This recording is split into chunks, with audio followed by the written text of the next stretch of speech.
Hi AP Psych class. Welcome to video number 2 for Unit 5 on states of consciousness. We are talking about dreams. So, before we talk about the fun stuff, why we dream, let's actually talk about the contents of our dream, or what we dream.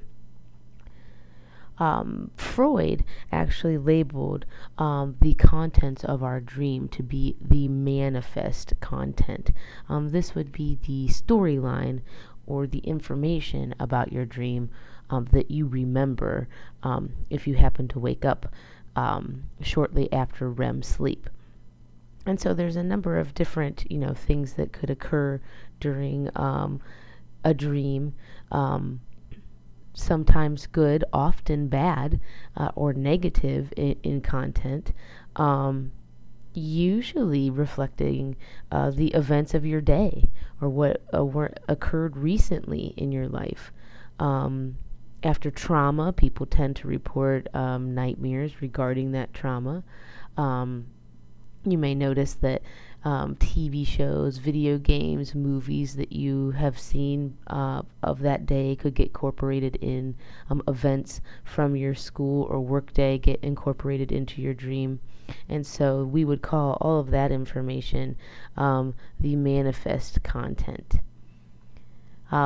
Sensory input from your sleeping environment can also be incorporated into the storyline of your dream.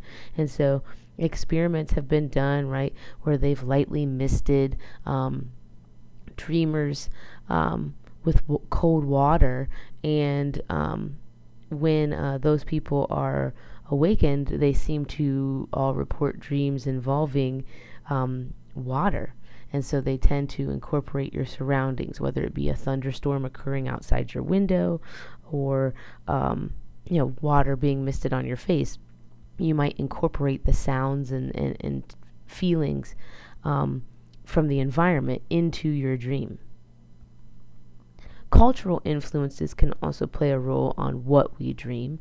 Hunter-gatherer cultures often dream about, animals, and whereas urban cultures may not dream of the same types of things. And so you're kind of not only relying on what happened that day, but just kind of, your reality or the type of world in which you live. So all of those things can kind of influence what is happening during a dream. Now, the thing that most people like to talk about here is why. Why do we have these strange yet wonderful stories in our heads while we sleep? There are a number of different theories that are out there to suggest why we dream. Probably the most popular from a pop culture standpoint would be Freud's wish fulfillment theory. From a psychological standpoint, not as much credential is given to this theory as once was. But obviously, the wish fulfillment theory says that the things that you dream are actually a reflection of that subconscious or unconscious, which has an opportunity to speak, so to say, while you are dreaming. And so Freud would have labeled the information that is revealed by your subconscious or your unconscious during a dream as the latent content or the hidden content or meaning of a dream.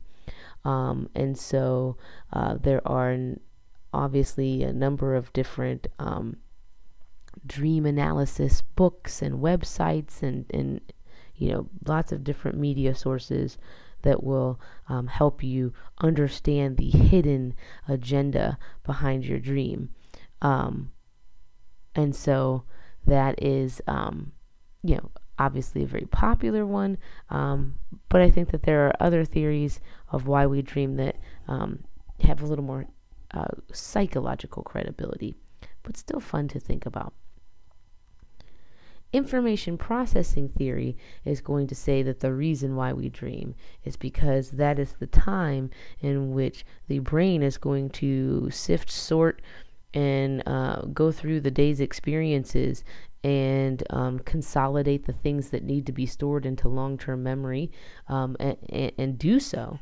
And so we know that this theory has credibility in that a definite consequence of sleep deprivation, and ironically enough, not just sleep deprivation, but REM stage deprivation is memory loss and forgetfulness.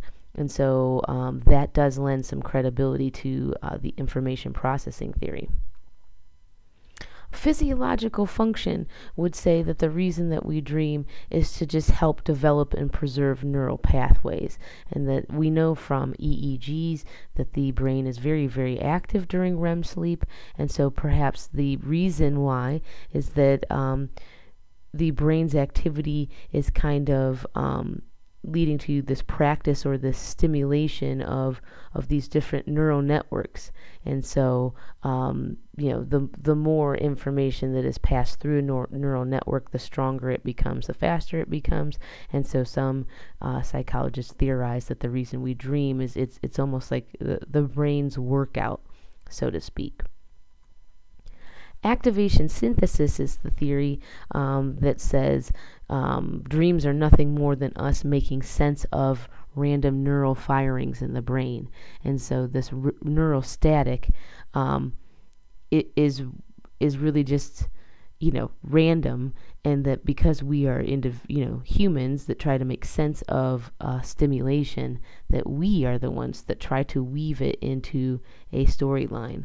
And so yes, it may feel very real and very emotional, but an activation synthesis theory would just explain that being, the limbic system randomly firing during dreams, and that's why dreams may feel real to us.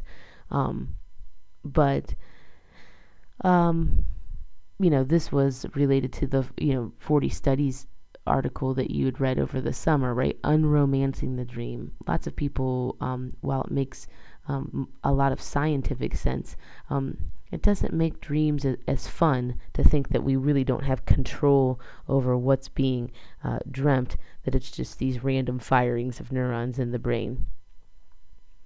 Cognitive development is just a theory that says that dreams simply are a reflection of where that individual is developmentally, and that we think that if you were to be able to understand the dreams of infants or young children prior to possessing any sort of verbal language skills, that you would probably just see almost like a slideshow of pictures just flashing without a lot of intricate storyline or detail. And that with language development and with more experiences to build on, dreams become more intricate and more detailed. They have more depth to that storyline, so to speak. And so that theory is just going to say that dreams are simply a reflection of where we are developmentally. Okay, the reason that we mention all 5 of these theories is because they have strengths and weaknesses to all of them. There's not a law of dreaming. These are simply theories. And so there's a wonderful chart, if you have a chance to check it out, on page 191 of your textbook, that will show you, a succinct explanation of each of those with the critique of each theory or the weakness of each theory. All right, despite what theory you subscribe to, we know that dreams and having dreams is a very important component of sleep, and that it seems as if these other stages of sleep, right, the 1, 2, 3, 4 of sleep, are the body's opportunity to, rest and recuperate. But REM seems to be the time that the brain needs to sort through information and to store memories, any of the theories that are listed above. And so we know this because people do tend to experience what's called REM rebound, which is just the tendency for REM sleep to increase following REM sleep deprivation. And so, if you are repeatedly awakened during REM sleep, your next opportunity to sleep will actually include more REM stage than maybe normally would be there. And so clearly, the brain and the body understand the necessity of REM sleep to the proper functioning of humans. And so there's dreams. We'll talk about dreams, do some different application activities in class. So bring any questions that you may have with you at that time. Thanks for listening.